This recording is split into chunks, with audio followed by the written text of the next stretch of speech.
Masechet Moed Katan, Daf Kavzaïn. On avait dit, Tanu Rabbanan Havel, Aolech Makom Makom, Im Yachol le Ma'ed Be'izko, Yema'ed. Quelqu'un qui est en voyage, et pendant qu'il est en voyage, il apprend une mauvaise nouvelle, et il doit faire une aveloute. Alors, s'il peut, pendant cette période où il voyage, essayer de diminuer le travail, alors il diminue. Ve'im Lav, s'il peut pas, il est parti vraiment pour une affaire spéciale, il peut pas diminuer. Alors il est galgal imaen. Alors il fait pas le travail que pour lui, il fait du business avec d'autres personnes qui sont avec lui dans ce voyage, c'est-à-dire que il ne tire pas un bénéfice que pour lui. Alors quand il se met à plusieurs pour un travail, donc forcément il aura moins de... ce travail ne lui sera moins approprié, et donc c'est pour ça qu'il pourra s'arranger comme ça pendant cette semaine de Avelout. Tanou Rabbanan. Mais Matai Kofin et Amitot, à partir de quand les Avelim doivent retourner le lit, pour ne pas dormir sur le lit et plutôt dormir près du sol, Miché Yesem Ipetar Beto, à partir du moment où le Niftar est sorti de sa maison pour être enterré. Donc ça veut dire, Rabbi Eliezer nous dit, donc ça veut dire même ceux qui ne vont pas au cimetière, du moment où on a fait sortir le mort de la maison, eh ben ils doivent déjà retourner le lit. Rabbi Yeshua Omer Miché Satem Agolet. Rabbi Yeshua nous dit non, c'est un peu plus tard, au moment où on recouvre le cercueil. Ma'aseh, donc on recouvre, c'est-à-dire à l'enterrement. Ma'aseh Shemet Rabban Gamliel Azaken. Et le jour où Rabban Gamliel Azaken est décédé, Kevan Sheyatam Petach Beto, du moment où il est sorti c'est-à-dire où ils ont fait sortir son corps de la maison, Amar Lahem Rabbi Eliezer il a dit aux proches de Rabban Gamliel, Kefu Mitotechem, c'est le moment de retourner les lits. Vekevan Shenistam Agolet, et lorsque ils l'ont enterré, ils l'ont recouvert de la terre, alors Amar Lahem Rabbi Yeshua Kefu Mitotechem. C'est à ce moment-là que Rabbi Yeshua leur a dit, retournez les lits. Amroulo Kvar Kapil ou Alpizaken. Alors ils lui ont dit, mais on a déjà retourné les lits au moment où ce Zaken, donc ce Chacham, cet ancien Rabbi Eliezer, nous a recommandé de le faire. Donc on voit qu'il y avait cette marquette entre Rabbi Eliezer et Rabbi Yeshua, qui était donc à l'époque de Rabban Gamliel de Yavne, qui était lui le petit-fils de Rabban Gamliel Azaken. Donc d'après certaines versions, d'après le Rachash, il ne faut pas mettre Keshemet Rabban Gamliel Azaken, il faut dire Keshemet Rabban Gamliel, parce qu'il s'agirait plutôt de Rabban Gamliel qui était à Yavne avec eux. Même le Yarvet dit qu'il faut enlever Azaken. Tano Rabbanan. Mais matin ils occupent et Amitot, Be'arev Shabbat. À partir de quand on doit donc maintenant remettre les lits à l'endroit et veille de Shabbat, parce que Shabbat on ne dort pas par terre.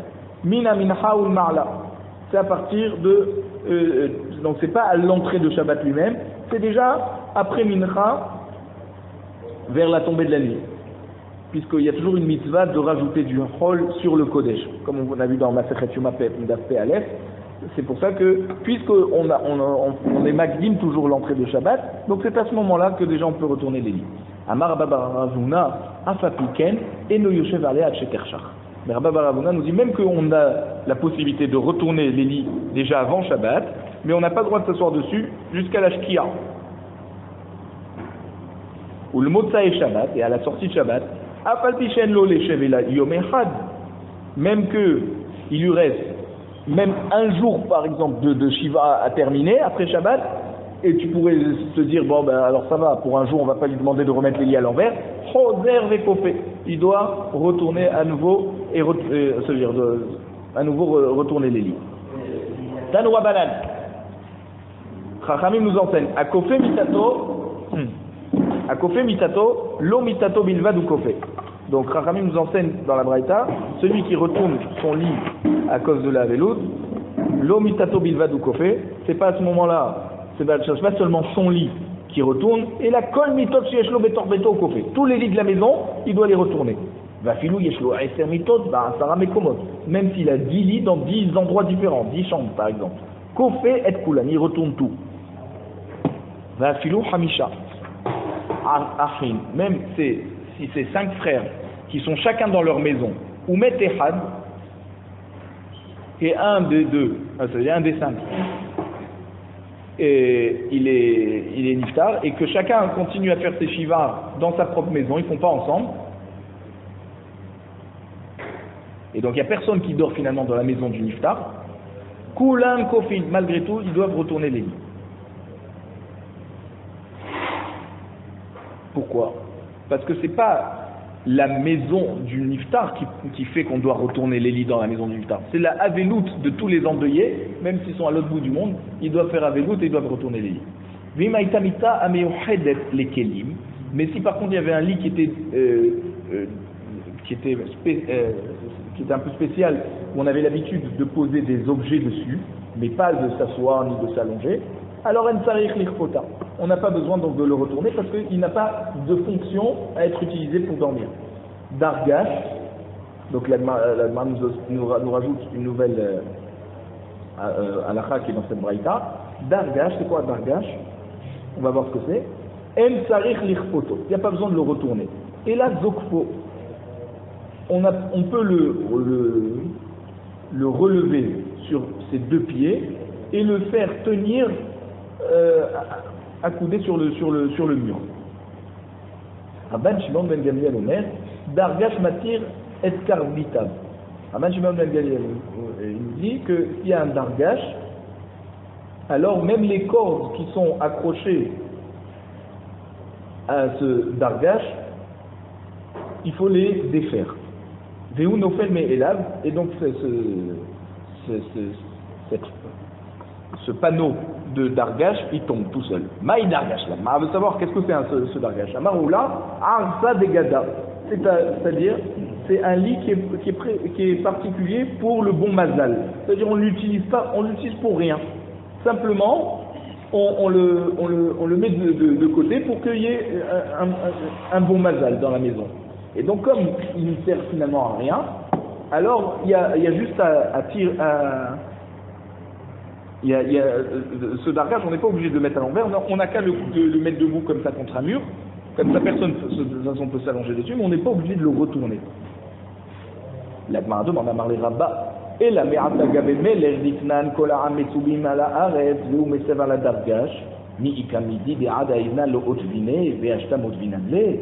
L'Agmara demande, mais voici qu'on a enseigné dans la Masechet Sanhedrin d'Afkaf, il y a une Mishnah qui nous dit à propos du roi que quand on vient consoler le roi qui est en aveloute, alors tout le monde s'assoit par terre, et lui, au lieu de s'asseoir par terre, il s'assoit sur un dargash. Donc si tu me dis que c'est un lit qui sert que pour le mazal et qu'on n'a jamais l'habitude de s'asseoir dessus, est-ce que c'est possible que il y avait un lit qui n'était pas assez, qui n'était pas assez chachouv pour le roi pour s'asseoir dessus, et maintenant, itom, ça devient chachouv? Donc qu'est-ce que tu me dis que le dargash on l'utilise pas? Tu vois que des fois on l'utilise, et si on l'utilise c'est forcément il y a une certaine chashivut là-dessus. L'Agmara nous dit Matkif la Ravashi. Ravashi pose une question sur cette question. Il dit Maïkouchia, quelle est cette question de Rabat? Bien sûr que pendant la avelout on fait des choses qu'on n'a pas l'habitude de faire toute l'année. Midi de ave a achila ushtia. Comme on a vu à propos de la nourriture, c'est-à-dire quand on se nourrit et on boit, dans la maison du Havel, la première Seouda qu'on fait après l'enterrement, jusqu'à l'enterrement, on ne lui donnait pas à manger, ni on le faisait boire, il mangeait tout seul. Maintenant qu'il est en Havelout, alors on a la mitzvah de lui donner à manger et de le faire boire. D'accord? Et la première Seouda qu'il fait quand il revient de l'enterrement, il ne mange pas de lui-même.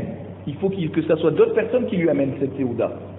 Donc on voit que y a des choses qu'on n'a pas l'habitude de faire, qu'on fait justement pendant la veloute pour l'aider, pour le consoler. Donc pareil, même si c'est un dargage que normalement on n'a jamais l'habitude d'utiliser, c'est à ce moment-là qu'il peut l'utiliser justement pour tout ça pour être meyachev d'arto, pour qu'il se sente mieux. Et là, Ikashia, Hakashia.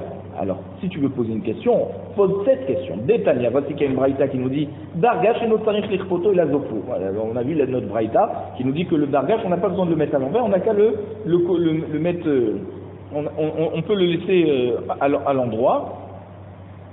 Et Vei Arsa Degada, Amai et notre tarif l'irpoto. Et si c'est un lit qui est fait justement pour le mazal, alors pourquoi il n'y a pas besoin de le retourner? Hatania, voici qu'il y a une braïta qui nous dit Hakofe mitato, celui qui retourne son lit parce qu'il est en avelout, lo mitato bilva du kofé, c'est pas seulement son lit qui doit retourner. Et la kol mitot sheshlo betor beto kofé, tous les lits dans la maison il doit les retourner. Donc inclus ce dargash, même s'il sert à rien, c'est un lit de la maison, donc on le retourne. Pourquoi putain on n'a pas besoin de retourner? Ah, et Moumaï Kashi Amidide avait Amita Amiochedet Lekelim. Détania Imita Amita Amiochedet Lekelim et notre tarich l'Irpota. Tu peux aussi,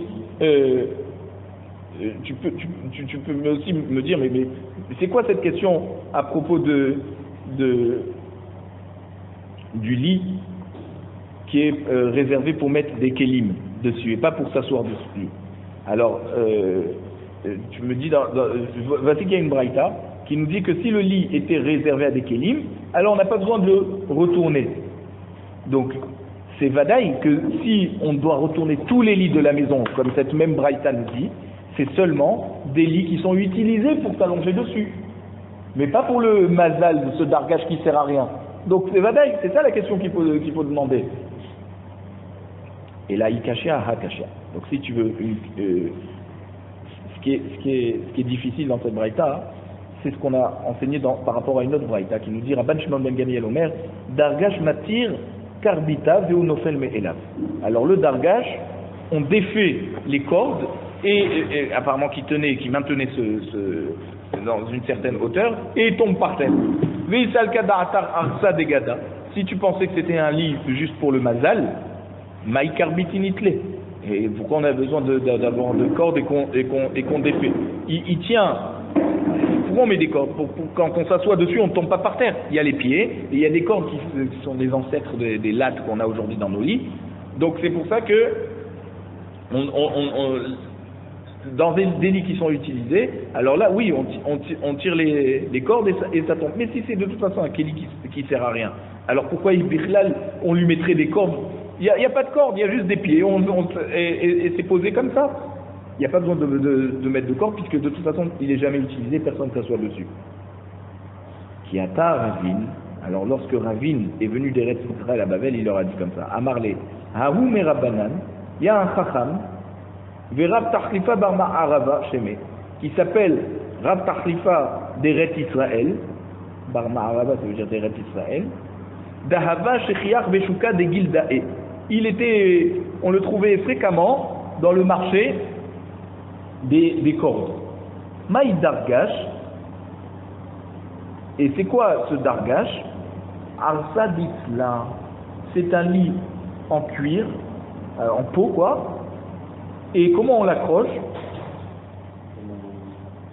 Ça veut dire sur la peau où on avait l'habitude de s'allonger, il y avait, voilà, c'était comme un hamac, il y avait des cordes, des lanières en cuir, qui étaient accrochées à d'autres lanières en cuir, qui étaient accrochées elles-mêmes à des pieds dans les quatre côtés du lit.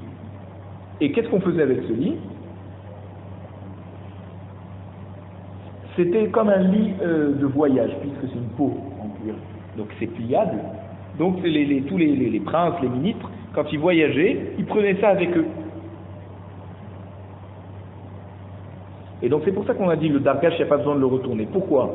Parce que si on le retourne par terre, le cuir va s'abîmer. Il ne faut pas qu'il soit à même le sol, la peau. Donc c'est pour ça que on peut le mettre juste debout comme ça, il tient sur deux pieds et le reste est accroché au mur. Et Rabban Shimon ben Gamliel nous dit, s'il défait tous les nœuds et il tombe par terre, alors il ne s'abîmera pas parce que ça sera pas le côté où on dort qui sera à même le sol, c'est l'autre côté. Donc c'est pour ça qu'on peut le faire comme ça. Donc Ravin leur a expliqué ce que c'est vraiment ce dargash. Amar Abirmia, dargash serugo mitoko. Mita seruga agaba. Rabbi Yirmiyah nous dit comment on accroche le dargash au pied du lit. Alors c'est de l'intérieur. Ça veut dire que il y a des trous dans le pied en bois. Il y a des trous où on fait passer la lanière en cuir. Mita, maintenant les lits, c'est Ruga al-Gaba. Donc comment on accroche le lit sur les pieds? Alors c'est c'est-à-dire en haut des pieds.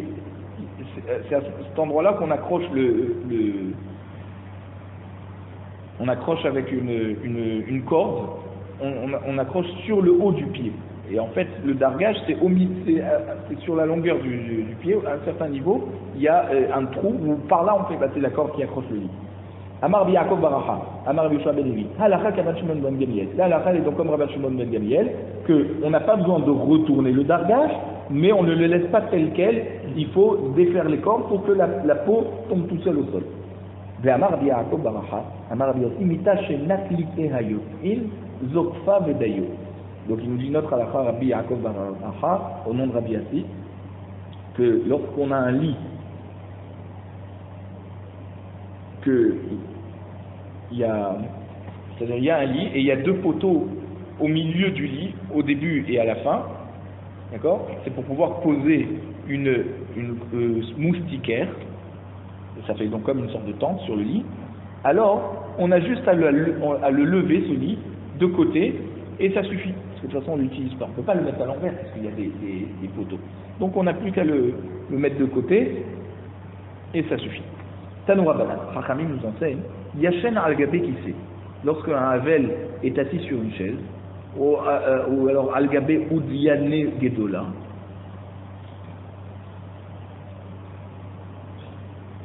c'est-à-dire qu'il est assis sur une planche, une large planche qui recouvre un puits, par exemple. Et Tosfot nous disent que non, c'est une sorte de tour qu'on met dans les champs pour surveiller ce qui se passe dans le champ. Donc il est assis là-bas, Al-Gabé Karka, ou alors il est assis par terre, et il n'a pas retourné son lit, l'eau yatsa et derhobato.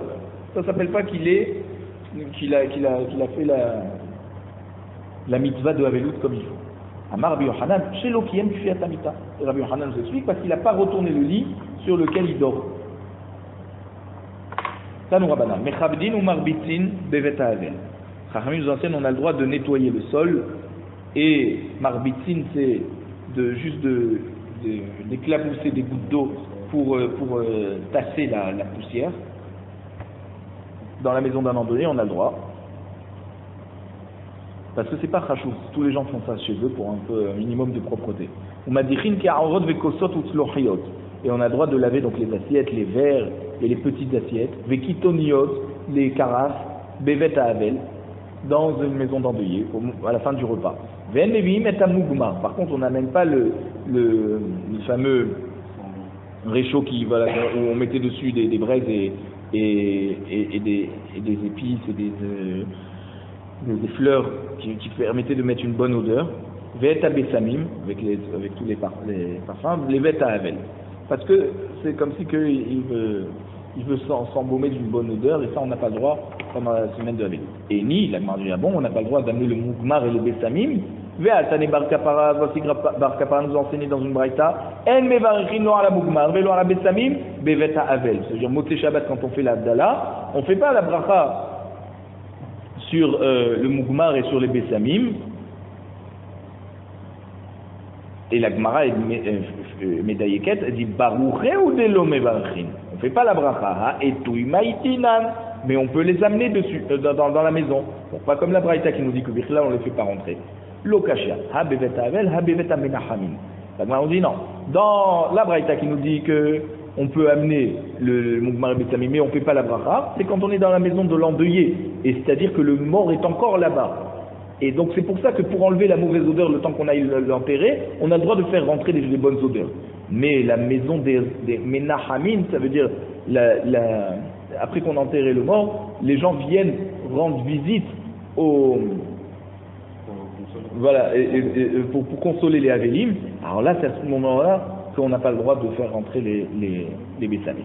La Mishnah nous dit En molichin le bet havel, lo betavla, velo be iskutela, velo be kanon, et la besalim.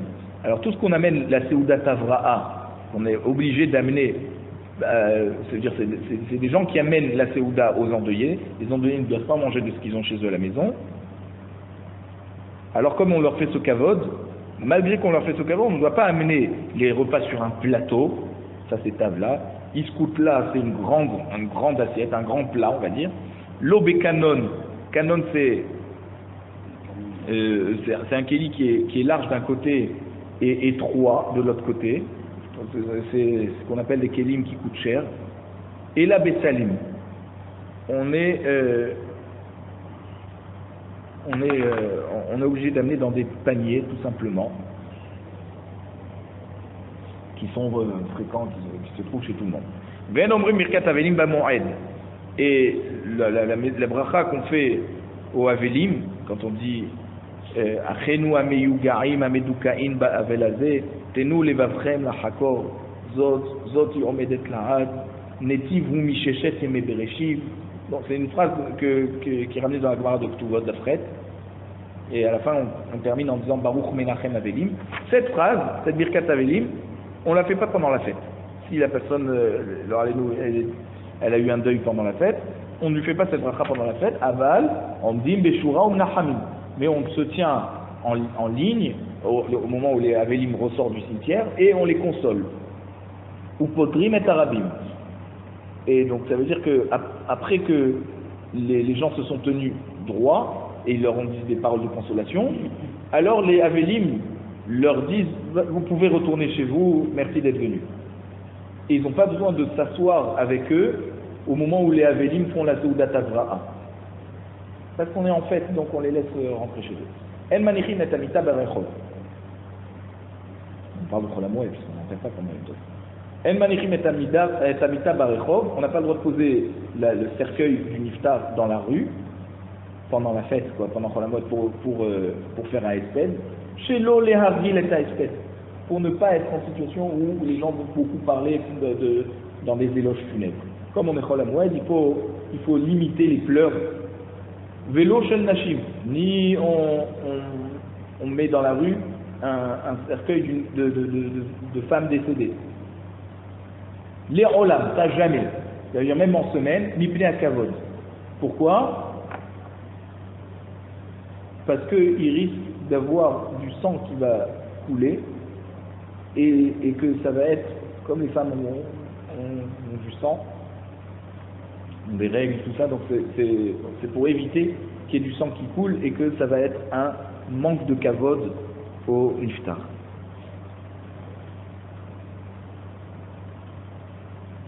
Et ça c'est Rashi, mais un rim de Lunel, donc un des Baalei Tosfot, il dit que non, c'est pas par rapport au kavod de la femme décédée, c'est par rapport au kavod des femmes qui sont là-bas lors de cette lévaya, et que c'est pas kavod qu'une femme décédée se tient comme ça, ça veut dire qui est devant avec son linceul devant des messieurs. Donc ça c'est par rapport ça peut être aussi par rapport au kavod des autres femmes. Tanu Rabbanan Barishona Hayum, la Gemara nous dit comme ça. Tanu Rabbanan Barishona Hayum Molichin Bevet Havel Ashirim. Donc ça veut dire qu'au début, les gens avaient l'habitude d'amener à manger dans la maison des endeuillés. Ashirim, alors chez les riches, Biklatot, chez le Kesef Beshel Zahad, avec des grands paniers en argent et en or. On avait vu ça à propos des Bikurim, qu'il y avait une différence entre les riches et les pauvres selon les plateaux qu'on amenait au Beth Amikdash. Donc c'est ça. Va'anim, Bessalé, Netzarim. Et pour les pauvres, on amenait dans des paniers de branches. Chez l'Arava Kloufa, qui était donc fait avec des branches de Arava. Ve'ayu Ani, Mitbaishin. Et les pauvres avaient honte de ça. Itkinu sheyu akol mevim besalem netzarim shel arava tlufa mipne kevodan shel arnim. Donc Rachamim l'ont institué que finalement même chez les riches, on doit amener, pour le respect des pauvres justement, on doit amener des paniers tressés de branches. Tanu Rabanan. Barishona yumashkim bebet avel ashirim bezruchit levana. Au début, chez les pauvres, chez les riches, pardon, les endeuillés, on leur faisait la souda tavra en leur amenant des verres en cristal. Va'aniyim bezruchit tzvoa. Et chez les pauvres, c'était du verre, tout simplement, de couleur, juste, c'était du verre tout simple. Va'anim mitbayeshin. Et les pauvres avaient honte de cette différence. Donc, Kharamim ont institué justement qu'on arrête les verres en cristal et on met, même pour les riches, du verre tout simple. Barishona hayu megalim pene ashirim. Au début, on laissait découvert les visages des défunts, du niftar, lorsqu'ils étaient riches, pour que les gens voient leur visage et font encore plus de espédim, pour faire encore plus de kavod parce que c'est des gens riches. Ou mechassim pne'anim, et les morts pauvres étaient recouverts pour ne pas faire honte aux pauvres, au niftar quoi. Mipne shayu mushcharim penehem mipne abatzoret, parce que les pauvres étaient toujours leur visage était toujours plus noirci, parce qu'en général ils mouraient à cause de la famine. Et donc les visages des riches étaient plus roses, donc c'est pour ça qu'on faisait cette différence, les pauvres on les couvrait, les riches on les laissait découverts. Et donc les pauvres avaient honte de cette situation. Et c'est là que Chachamim ont institué qu'on recouvre les visages de tout le monde, même les riches, pour justement le respect des pauvres. Au début, les morts de familles riches étaient amenés à l'enterrement sur un dargash, donc apparemment c'était un lit mechoubad. Ve'aniyim beklika. Et les pauvres, c'était sur tout simplement une sorte de civière qui était fait comme une échelle.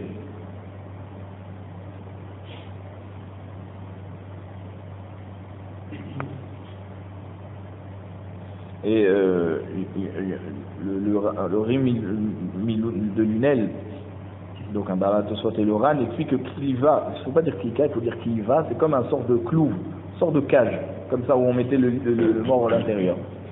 Et les pauvres avaient honte de ça. Donc finalement, ils ont institué qu'on ne fait plus sortir les riches sur le dargage, tout le monde sur la civière.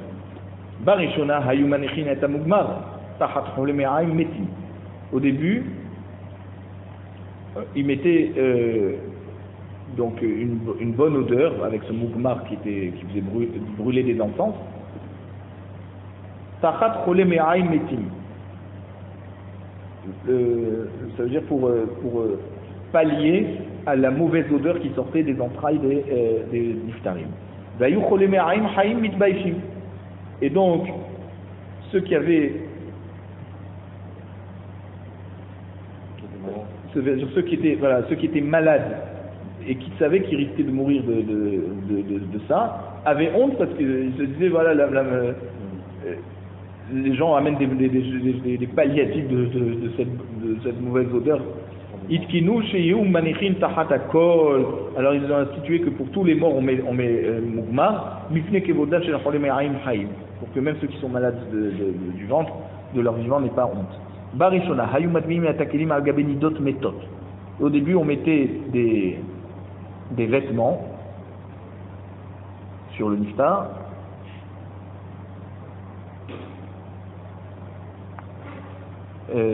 Alors c'était des vêtements qui étaient utilisés par les femmes nida avant de décéder, et donc lorsqu'elles sont décédées en étant nida, alors comme leur kélim, tout ce qu'elles touchaient c'était tamé, alors au lieu de leur mettre d'autres vêtements, on les laissait avec les vêtements de nida.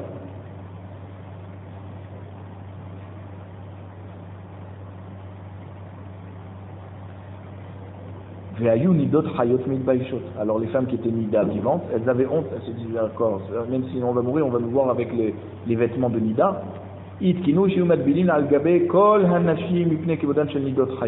Alors ils ont institué qu'on faisait tremper tous les objets des femmes décédées, même celles qu'elles ont utilisées en étant nida, même celles qu'elles n'ont pas utilisées en tant que nida, justement pour que les femmes nida n'aient pas honte.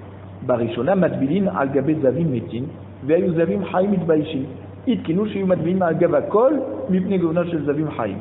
Donc au début on faisait tremper les vêtements sur zavim metin, ça veut dire les vêtements qui ont touché des personnes qui sont décédées en étant zav. Alors après leur décès, on trempait ces vêtements. Donc les gens qui étaient zav de leur vivant avaient honte de ça. Ils ont dit que non, donc on peut tremper tous les vêtements qui ont été touchés par les zavim avec d'autres vêtements qui n'ont pas été touchés. Comme ça, on ne reconnaît pas et qu'il y a un kavod pour tous ceux qui sont malades ou ceux qui sont tamés comme les zavim. Barishona aïta yota tamet kashali kurva yoter mimitato. Au début, l'enterrement était plus difficile que le décès. Pourquoi? C'est-à-dire que non, parce que voilà, ça coûtait très cher. On leur mettait des vêtements qui coûtaient tellement cher, ça pouvait arriver jusqu'à 1000 zouz, ou encore plus, il explique le Nemoukei Yosef. Donc c'était, des fois, l'enterrement était plus insoutenable financièrement que la mauvaise nouvelle du décès. Alors il y en a des proches qui étaient pauvres, qui laissaient le mort et qui se sauvaient pour que ce soit le beddin qui s'en occupe. Tellement ils avaient honte de ne pas avoir les moyens de pouvoir payer le linceul. Rabban Gamliel, jusqu'à que Rabban Gamliel a institué Venahag Kalut Rosh Be'atzmo. Et ça veut dire que lui-même a imposé une certaine légèreté le concernant lorsqu'il est décédé. Il avait demandé à ses proches, Veyatsa Bikle Pishtan. Il a demandé à ce qu'on le fasse sortir dans la rue avec des vêtements tout simples en lin. Venagu Avacharav Latset Bikle Pishtan. Et donc les gens se sont dit, puisque pour Rabban Gamliel, qui était le grand tzaddik, on s'est contenté de mettre des vêtements, des linceuls faits avec du lin, qui est quelque chose de très simple. Alors, nous aussi, on peut faire pareil. Amar Rav Papa, et Rav Papa nous dit aujourd'hui, les gens ont l'habitude de mettre un linceul, même qui vaudrait qui est fait avec du canvas, qui ne coûte que 1 zouz. Donc c'est une sorte de coton en fait, hein. Ouais. C'est une sorte de coton.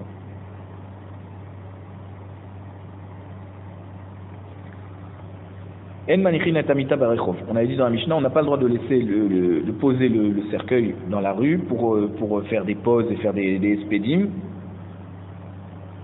On a dit pendant la fête. Amar Rav Papa, en mo'aid bifne Talmid Chacham. Puisqu'on parle d'un iftar pendant la fête, Rav Papa nous précise qu'il n'y a pas de fête devant un Talmid Chacham.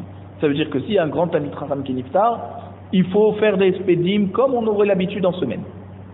Et donc, on peut poser son cercueil dans la rue pour faire un long espède. Et à plus forte raison lorsqu'il y a un grand Talmid Chacham qui est niftar pendant Hanouka et Purim. Que même que c'est des jours de joie et qu'on n'a pas le droit de faire des espédim, c'est pas aussi grave que de faire un espède pendant la fête. Donc si pour un Talmid Chacham on fait pendant la fête, alors que Hanouka et Purim on peut. Donc tout ce qu'on a dit qu'on a le droit de faire des espédim, c'est quand le niftar est devant, mais il est présent. Mais si c'est des espédim qui sont faits ailleurs que dans l'endroit où il y a le niftar, alors là, non, on n'a pas le droit. Pendant ni Chol HaMoed, ni Hanouka, ni Purim. Et on n'a pas le droit chez l'Obefanav, on voit que Rav Kana il a fait un espède pour Rav Zévid de Nehardea, à l'endroit de Foum Nahara, qui n'était pas du tout au même endroit. Donc on voit qu'on fait des espédim même pendant, apparemment c'était Chol HaMoed. Donc même si on n'est pas devant le niftar, Amarav Papi, Yom Shemu'a Hava. Alors Rav Papi il dit non, quand Rav Kahana il a fait le hesped dans une autre ville, c'est le jour où il a appris la nouvelle. Et c'est comme si que le niftar était devant lui, comme si Rav David était devant lui. Amar Oula hesped al lev. Alors Oula nous dit le hesped, c'est lorsque on frappe avec ses mains sur le cœur. Dirtib, comme c'est écrit dans Yesharia Perek Lamed Bet Pasuk Yud Bet, Al Shaddahim Sofdim. Donc c'est sur la poitrine, qu'on fait le hesped. Donc en frappant sur le cœur. Tipouar Bayad, ça veut dire là c'est quand on frappe les mains contre l'autre. Kilous Baregel, et aussi quand on frappe avec le pied sur le sol. Ça c'est tout ça des signes de lamentation qu'on fait pendant les expéditions. Tanu Rabanan, Hamekales lo yekales besandal. Celui qui frappe au sol pour un iftar, alors il ne faut pas qu'il le fasse lorsque il a le pied dans une sandale. Et là beminal, lorsqu'il a dans une vraie chaussure, mipne sakana. Pourquoi? Parce que lorsqu'il va frapper son pied sur le sol, la sandale elle risque de se retourner et il risque de se casser le pied. Alors que quand c'est une chaussure, c'est plus solide. Amar Rabbi Yochanan, Avel kivan sheni'na rosho shuven menachamim rachaim leshevetlo. Donc le Avel, à partir du moment où il leur a fait un signe de tête, comme quoi il les a vus, alors ils n'ont plus besoin de rester chez lui et de s'attarder dans sa maison, pour pas trop le déranger. Mais Amar Rabbi Yochanan, hakol hayavim la'amod mipnei nasi. Rabbi Yochanan nous dit, tout le monde doit se tenir debout devant le nasi, donc c'est le chef du Sanhédrin, qui passe devant eux, chutz me avel vecholé, sauf un endeuillé ou un malade, qui n'ont pas besoin de se lever devant le nasi. Ve'amar Rabbi Yochanan, la kol omrim lahem chez vous. Donc quand tous les gens sont debout devant le nasi qui passe, alors le nasi, quand il passe devant eux, il leur dit chez vous, asseyez-vous. Donc tant qu'il ne leur a pas dit asseyez-vous, les gens doivent rester debout. Chutz me avel vecholé, sauf l'endeuillé et le malade. Ça veut dire que même si le avel se serait levé, il pourrait se rasseoir sans avoir besoin d'attendre que le nasi lui dise de s'asseoir. Amar Rav Yehuda Marav, Avel Yom Rishon Asur Lechol Lechem Mishelo. Donc Rav Yehuda au nom de Rav nous dit le Avel, le premier jour de sa Avelout, il ne faut pas qu'il mange du pain qui lui appartient. C'est les autres qui doivent lui amener. C'est justement pour sentir qu'il est soutenu. Mide Amar le Rahamana le Yehezkel, puisque Akadosh Baruch Hu a dit à Yehezkel, Velechem Anashim lo tochel, tu ne mangeras pas du pain des autres. Ça veut dire, toi, spécialement Yehezkel, tu ne dois pas manger du pain des autres. Ça veut dire que les autres qui sont endeuillés, d'Avka, ils doivent manger du pain des autres et pas de leur pain. Rabba et Rav Yosef me'halfet urdatayu la'adade. Alors, Rabba et Rav Yosef, ils s'échangeaient le repas. C'est-à-dire que quoi? Que lorsque un des deux était en Avelout, c'est l'autre qui lui amenait à manger. Et après, quand l'autre il était en Avelout, c'est le premier qui lui amenait à manger. Ils s'arrangeaient comme ça. Ve'amar Rav Yehuda Marav, met ba'ir, kol bene a'ir asurin ba'atiat melacha. Rav Yehuda Marav nous dit que lorsqu'il y a un iftar dans la ville, alors les gens n'ont plus le droit de travailler jusqu'à qu'on l'a enterré. Pourquoi? Pour que chacun se sente concerné par la mitzvah de l'enterrer au plus vite et qu'ils ne disent pas bon, quand j'aurai terminé mon travail, je m'occuperai. Tout le monde se sent concerné. Rav Hamnouna iklar li Dromta. Un jour, Rav Hamnouna s'est retrouvé dans une ville qui s'appelait Dromta. Shama kol shipura des shechva. Il a entendu le son du chauffard qui annonçait qu'il y avait un iftar. Donc c'est pour ça que c'était le signal pour que les gens entendent qu'il y avait un iftar. Il a vu des gens qui continuent à travailler. Amar lehu leheve hanachinche beshamta. Il a dit je vais vous mettre en idouille, en retranchement. Lo shirva ika bemata. Est-ce qu'il n'y a pas un iftar dans la ville et vous continuez à travailler? Amroule havurata ika bemata. Il dit on a bien organisé nous ici. On a la hevra kadisha. Ça veut dire quoi? Ça veut dire il y a différents quartiers de la ville et dans chaque quartier il y a des responsables pour enterrer. Donc ce mort qui a été annoncé, il est bichlal pas de notre quartier. Donc c'est pas nous de nous occuper. Amarlehu Yachi Sharialehu. Alors si c'est comme ça, alors le retranchement que je vous ai mis, je vous l'enlève, vous avez raison de continuer à travailler. Ve'amar Rav Yehuda Amar Rav, Kol amit kacher al meto yoter midai, al metacher ou boché. Donc Rav Yehuda nous dit au nom de Rav que tout celui qui pleure trop pour un niftar, un proche parent qui est niftar, alors il sera puni de devoir pleurer pour une autre personne encore de ses proches. Parce que quand il pleure trop, il se lamente trop, c'est comme si qu'il se rebelle envers Akadosh Baruch Hu. Aïe, tata d'Ahavat Beshivavute de Rav Huna. Il y avait une femme qui habitait dans le quartier de Rav Huna. Havula Shiva Abane, elle a eu 7 enfants. Met Had Minayu. Donc un des 7, il est niftar. Havat Kabachia Biterta Ale. Et elle pleurait énormément, beaucoup plus que la normale. Shalach la Rav Huna, lo ta'av bi'achi. Rav Huna lui dit, ne fais pas comme ça. Lo ashgehabe, elle n'a pas écouté. Shalach la itzaita mutav veimlo tzavid zevadta leida. Il lui dit, si tu écoutes mes paroles, c'est bien. Sinon, tu risques c'est-à-dire, prépare-toi pour le prochain. Ça veut dire prépare genre des linceuls pour le prochain. Mit, il y a eu encore un autre mot. Ou mitu kulehu. Et finalement, comme elle n'a jamais écouté, ils sont tous morts. Les sauf, quand elle a continué encore à pleurer, Amarla timush zevadta le nafir. Il dit alors prépare les linceuls pour toi-même. Ou meta, et elle aussi elle est niftar. Donc on voit que lorsque ça éveille une rébellion envers Akadosh Baruch Hu, le fait qu'on pleure trop, alors ça amène en même temps la klala. Le Navi nous dit dans Yirmiya Perek Bet Pasuk Yud, Al tivku lemet ve al tanudulo. C'est quoi al tivku lemet? Ne pleurez pas pour le mort, il ne faut pas pleurer. Non, yoter midai, ne pleurez pas trop.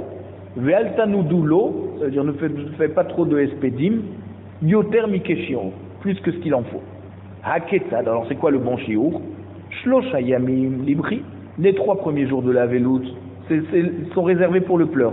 Là on a le droit de pleurer autant qu'on veut. Veshiva les hesped, et les 7 premiers jours de la veloute sont là pour faire des espedim. Ushloshim les gihut, et les 30 jours suivant la ptira, on n'a pas le droit de porter des vêtements repassés, ou les tisporettes, ni de se couper les cheveux ou la barbe. Mikan ve'ela, après les 30 jours, Amarakadosh Baruch Hu, Iyatem Rahmanim bo yoter mimeni. Est-ce que vous êtes plus Rahmanim, miséricordieux que moi? C'est moi qui l'a créé, cette personne qui est niftar. Si je l'ai enlevé, c'est qu'il y a une raison. Et moi qui l'ai créé, je ne suis pas Rahman. Donc après 30 jours, ça suffit. Bechou bacho la holer, Amar Rav Yehuda, la holer belobanim. Et pourquoi à la fin du passage qui a écrit Bechou bacho la holer? C'est pour celui qui pleure, ça veut dire pour celui qui est niftar sans enfant.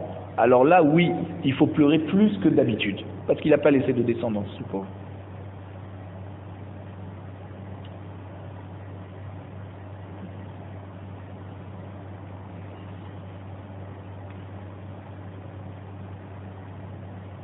Et donc les Rishonim, le Meiri, tout ça, ils disent que de là on apprend que pour un bachor on fait plus de espèces que pour un vieillard, selon le cas, celui qui a laissé des enfants, celui qui n'a pas laissé d'enfants, c'est ça on doit jauger. Rabbi Yoshua ben Levi, lo azal lebe evla. Rabbi Yoshua ben Levi, il n'allait pas il n'allait pas dans la maison d'endeuillé, c'est-à-dire que lui, même il voulait continuer à étudier la Torah. Et là, les man des asiles belobané, ça veut dire il allait rendre visite à une maison d'endeuillé seulement pour des gens qui sont niftar sans enfants. Là, c'était une raison de se déranger de son limoud. Dirtiv bechou bacho la holer, parce qu'il a dit pleurer pour celui qui s'en va, c'est-à-dire celui qui s'en va sans enfants. Alors là, c'est pour ça qu'il allait. Kilo yashuv od vera'a et eretz molato, la suite du pasuk. Bechou bacho la holer, kilo yashuv od vera'a et eretz molato, Ravuna Hamar. Ça veut dire, le pasuk parle de quelqu'un qui a fait une avera et il l'a refaite à nouveau. Donc ça veut dire que il pourra jamais faire teshuva. Alors c'est pour ça que le Navi dit pleurer pour ce rachat même quand il est vivant, parce que déjà de son vivant il est déjà détaché du monde parce qu'il ne refera pas de chouva. Rav Huna les taramé, parce que Rav Huna il va d'après sa chita. De Amar Rav Huna, kivan she'avar adam avera veshanaba, hudralo. Rav Huna disait du moment où quelqu'un refait la même avera, alors ça veut dire qu'elle est déjà autorisée pour lui, ça veut dire qu'il la fera tout le temps. Hudralo salkadata, quoi, il lui est permis, il a le droit, non. Et la ema na'aset lo keheter. Et donc elle est comparable à quelqu'un qui considère que ça veut dire pour lui c'est quelque chose de permis. Bien sûr que ça reste interdit, mais pour lui c'est permis, donc il ne fera jamais teshuva.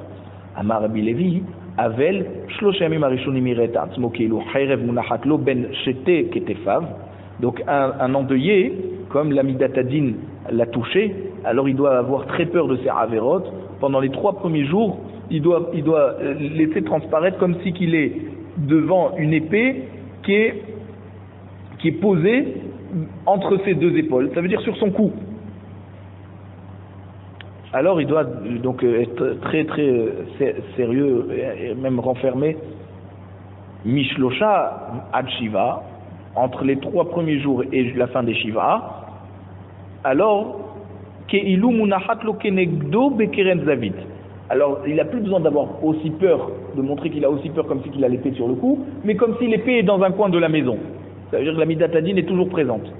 Mikan ve'elar keilo overet kenegdo bashut. Alors après les Shiva, jusqu'à la fin des 12 mois de l'année de deuil, alors il n'a plus besoin d'avoir peur. C'est comme si il voyait une épée lorsqu'il passe au marché.